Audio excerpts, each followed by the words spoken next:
Dear student, मैं संतोष sir आस्था coaching Azamgarh YouTube channel पे आपका स्वागत करता हूँ।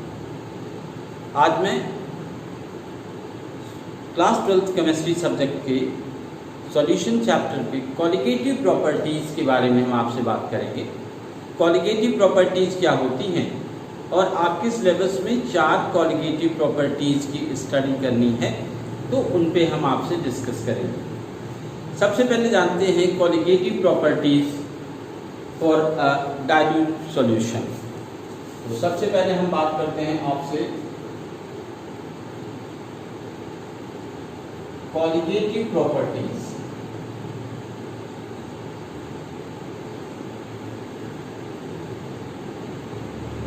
ये है क्या चीज कॉलिगेटिव प्रॉपर्टीज? कॉलिगेटिव प्रॉपर्टीज किसी भी सॉल्यूशन का वो कैरेक्टर या वो प्रॉपर्टी जो सॉल्यूशन में प्रेजेंट सॉल्यूट के नंबर ऑफ मोल्स या नंबर ऑफ पार्टिकल्स पे डिपेंड करता है, उसी को हम क्या कहते हैं? Colligative properties. कहने का मतलब अमाउंट से नहीं डिपेंड करेगा, डिपेंड किस पे करे? नंबर ऑफ मोल्स पे या नंबर ऑफ पार्टिकल्स पे। तो ऐसी प्रॉपर्टीज को हम क्या कहते हैं? Colligative properties. कहने का मतलब those properties whose numerical value depends upon the number of moles or number of particles of solute present in solution are known as colligative properties। तो शॉर्ट में हम आपको लिख देते हैं properties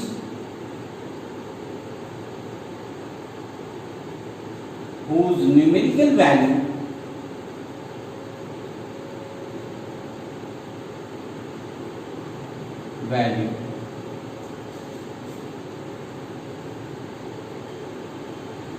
depends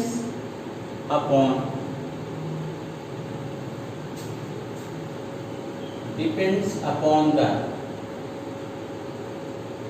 number of moles or particles of solute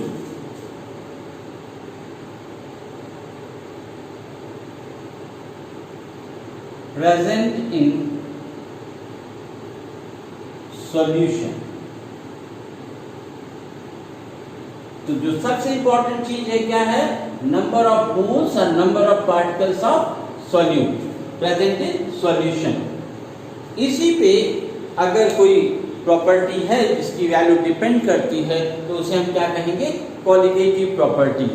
specially colligative properties हम जो है वो डाइल्यूट सॉल्यूशन के लिए स्टडी करते हैं, और आपके सिलेबस में 4 कॉलिगेटिव प्रॉपर्टीज हैं।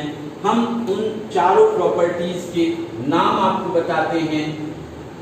सबसे पहला जो होता है वो है relative lowering in vapour pressure. Relative lowering in vapour pressure. Vapour pressure में कमी होती है सॉल्यूशन की।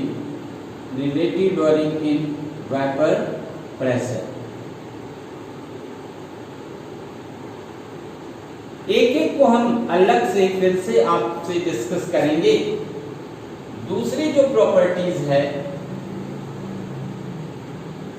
Elevation in. एलिवेशन का मतलब क्या होता है? उठना। एलिवेशन इन बॉइलिंग पॉइंट, या हम उसी को क्या कह सकते हैं? Increase in boiling point.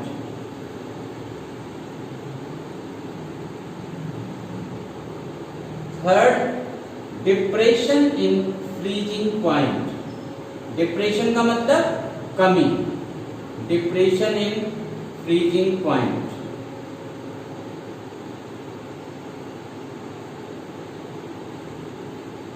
And fourth, osmotic pressure.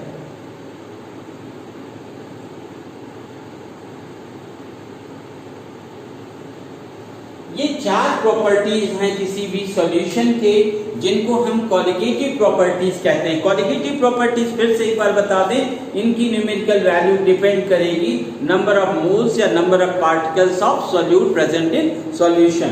तो ये चार प्रॉपर्टीज हैं। Relative lowering in vapour pressure, vapour pressure में जो कमी होती है उसका स्टडी करेंगे। बॉइलिंग पॉइंट में जो इंक्रीजमेंट होता है, इंक्रीज करता है। फ्रीजिंग पॉइंट में जो कमी होती है, डिप्रेशन होता है। लोअरिंग इन वेपर प्रेशर भी हम कह सकते हैं, lowering in freezing point, increasing in freezing point कह सकते हैं। और चौथा फोर्थ प्रॉपर्टीज है वो ऑस्मोटिक प्रेशर है। तो ये चार प्रॉपर्टीज हैं जिसको हम क्या कहते हैं, कॉलिगेटिव प्रॉपर्टीज। और हम एक एक की स्टडी वन बाय वन करेंगे। तो सबसे पहले आज हम इस वीडियो में आपसे डिस्कस करते हैं relative lowering in vapour pressure. ये बहुत इंपॉर्टेंट चारों प्रॉपर्टीज आपके एग्जामिनेशन के पॉइंट ऑफ व्यू से बहुत इंपॉर्टेंट हैं, जरूर ध्यान से पढ़िएगा। ये relative lowering in vapour pressure की बात करें, अगर हम कोई एक ऐसा सॉल्यूट लेते हैं जो non volatile non electrolyte solute हो, तो सॉल्यूट कैसा होना चाहिए। सबसे जो इंपॉर्टेंट चीज अभी जो हम स्टडी कर रहे हैं, सॉल्यूट कैसा होना चाहिए, non volatile and non electrolyte.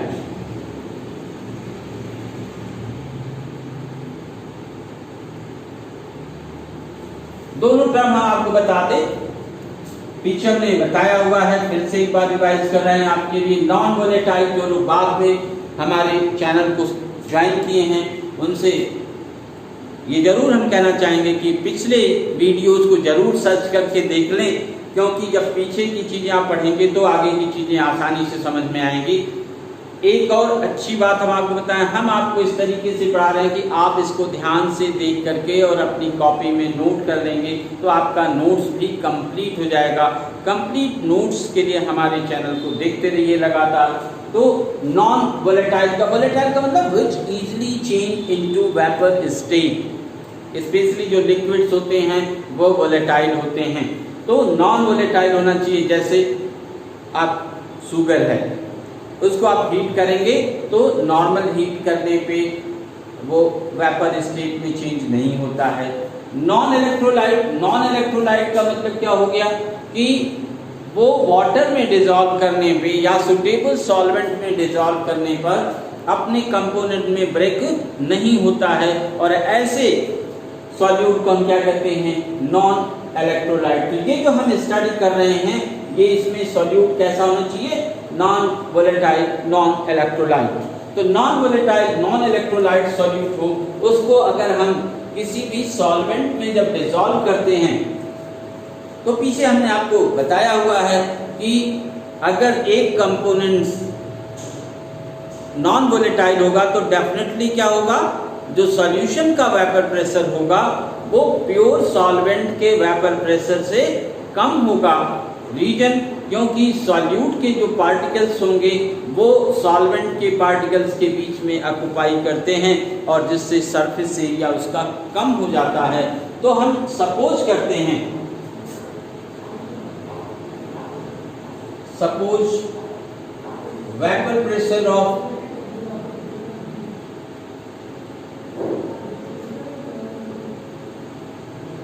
Pressure of pure solvent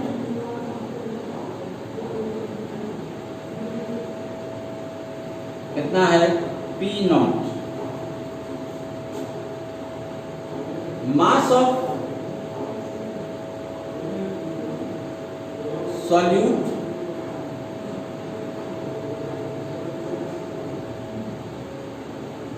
dissolved in solvent W ग्राम, या क्लैरिफाई करने के लिए हमने आपको पिछले वीडियो में कहा है, फिर से बता दे रहे हैं, एनसीईआरटी में उसी को फॉलो करते हैं। ए सॉल्वेंट के लिए यूज करते हैं और B सॉल्यूट के लिए, तो हम यहाँ पे सपोज कर देते हैं WB gram, right. Molar mass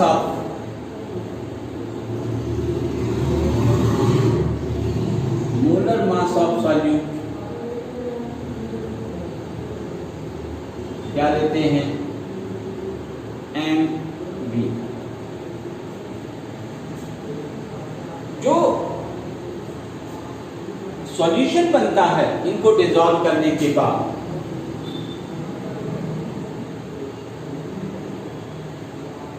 vapour pressure of solution,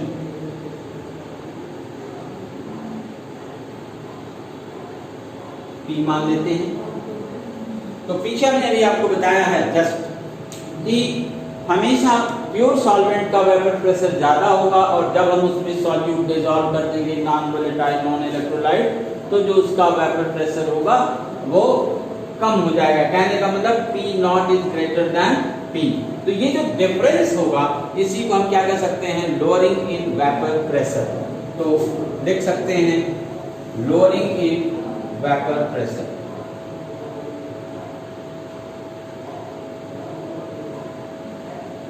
lowering in vapour pressure, इसको हम शॉर्ट में क्या लिख सकते हैं, डेल्टा P। तो delta P is equal to क्या हो जाएगा, P not minus P, right. अगर हम इसी को डिवाइड कर दें किससे, P नॉट से, तो जो वैल्यू प्राप्त होती है उसे हम क्या कहते हैं, relative lowering in vapour pressure. अब हम शॉर्ट में लिख दे रहे हैं, तो उसे हम क्या कह सकते हैं, delta P upon P not is equal to P not minus P upon P not, right. अब अगर हम राउल्ट्स लॉ की बात करें, जो हमने पिछले वीडियोज में आपको बताया हुआ है, तो हम देख सकते हैं अकॉर्डिंग टू राउल्ट्स लॉ,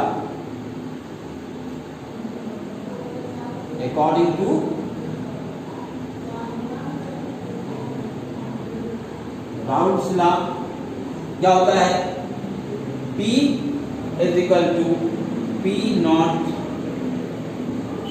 काई, ठीक है, P नॉट काई। अब अगर हम यहां पे बात करें P नॉट की वैल्यू इसमें हम पुट कर दें,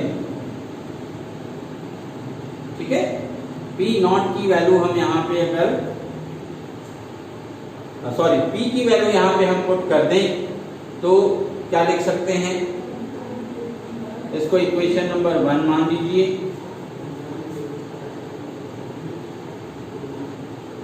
Put the value of P in equation first, तो क्या हो जाएगा, relative lowering in vapour pressure delta P upon P not is equal to हो जाएगा, यहाँ पे ध्यान से देखें तो क्या लिख सकते हैं, P नॉट माइनस क्या हो जाएगा, P नॉट काई upon P not. P not common ले लें यहां से, तो क्या लिख सकते हैं, P नॉट 1 माइनस, थोड़ा सा यहाँ पे हम आपको बात कर ले, सॉल्वेंट की बात कर रहे थे, तो यहाँ पे A कर लें ताकि आपको कंफ्यूजन ना हो, अपॉन P नॉट। तो इस कंडीशन में ये 1 माइनस काई ए, 1 माइनस काई ए क्या है, काई ए क्या है, मोल फ्रैक्शन ऑफ सॉल्वेंट, और 1 माइनस काई ए कर देंगे तो हम इसकी जगह पे क्या लिख सकते हैं, काई बी। तो इसकी जगह पे हम लिख सकते हैं सीधे P not chi B upon P not. क्यों? क्योंकि आपने पढ़ा हुआ है chi A plus chi B is equal to 1। किसी भी बाइनरी सॉल्यूशन के लिए मोल फ्रैक्शन के कंपोनेंट के मोल फ्रैक्शन का जो सम होता है वो हमेशा 1 होता है। और इस तरीके से हम अगर बात करें तो ये लिख सकते हैं। मैंने आपको बताया कि delta P upon P not is equal to P not chi B upon P not. तो P नॉट से P नॉट कैंसिल हो जाएगा और हम क्या लिख सकते हैं काई B। ये हो गया मोल फ्रैक्शन ऑफ सॉल्यूट। तो हम कह सकते हैं कि किसी भी डाइल्यूट सॉल्यूशन के लिए जो relative lowering in vapour pressure होता है वो किसके इक्वल होता है? मोल फ्रैक्शन ऑफ सॉल्यूट के इक्वल होता है। अब मोल फ्रैक्शन ऑफ सॉल्यूट की वैल्यू अगर आप पुट कर दें तो हम क्या कह सकते हैं कि मोल फ्रैक्शन आप जानते हो, mole fraction chi B is equal to क्या हो सकता है? Number of moles of solute upon number of moles of solute and number of moles of solvent n A plus n B, जहां पे n B क्या है? Number of moles of solute and n A क्या है?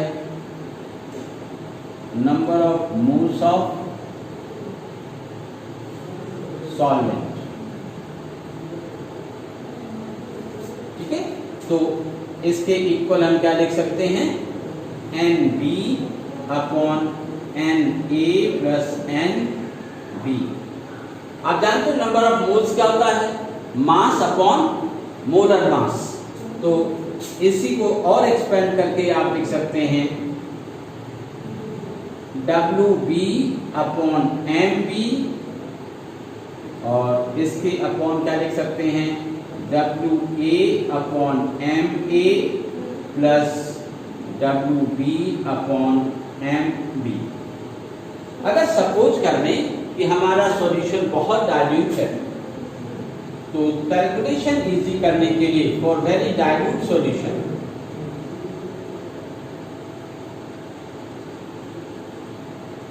हम क्या कर सकते हैं कि NA plus NB is near about equal to NA, और उस कंडीशन में हम इस इक्वेशन को चेंज करके क्या लिख सकते हैं? Delta P upon delta P upon P not is equal to NB हो जाएगा ना? NB अपॉन NA, और इस कंडीशन में हम इसकी जगह WB upon MB divided by WA upon MA। आपको पता ही है कि WB क्या है? Mass of molar solvent, mass of solute. MB WB mass of solute in gram, MB molar mass of solute, WA mass of solvent, MA molar mass of solvent. तो इस तरीके से बहुत ही डाइल्यूट सॉल्यूशन के case में ये आप formula use करेंगे, और अगर डाइल्यूट सॉल्यूशन नहीं है तो आप ये फार्मूला यूज करेंगे। तो ये न्यूमेरिकल लगाने के लिए बहुत इंपॉर्टेंट फार्मूले हैं। बोर्ड एग्जामिनेशन में न्यूमेरिकल्स भी आते हैं, कंपटीशन में भी आते हैं, इसलिए आप ध्यान से इनको लर्न करेंगे। और न्यूमेरिकल और डेफिनेशन दोनों आती है तो कम से कम 3 मार्क्स, अदरवाइज 2 मार्क्स का क्वेश्चन आपको मिल सकता है इस टॉपिक से। तो जरूर याद रखिएगा इस टॉपिक को। अगले कॉलिगेटिव प्रॉपर्टीज को हम लेके आएंगे नेक्स्ट वीडियो में। तब तक के लिए थैंक यू। आप देखते रहिए हमारा चैनल को लाइक, सब्सक्राइब, शेयर और कमेंट करना ना भूलें। Thank you.